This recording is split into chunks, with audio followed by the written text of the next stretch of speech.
Largaron el premio especial Socios Fundadores.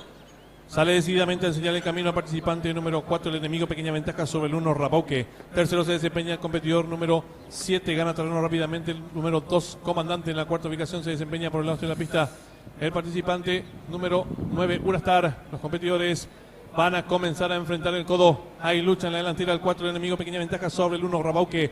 Tercero se desempeña el número 9, Urastar. Cuarto mejorando rápidamente, lo viene haciendo el número 7, Western Cover. En la quinta ubicación viene ganando terreno al fondo número 5, Enfant Wells. Los competidores con los últimos 600 metros. Asume el comando el lote número 7, Western Cover.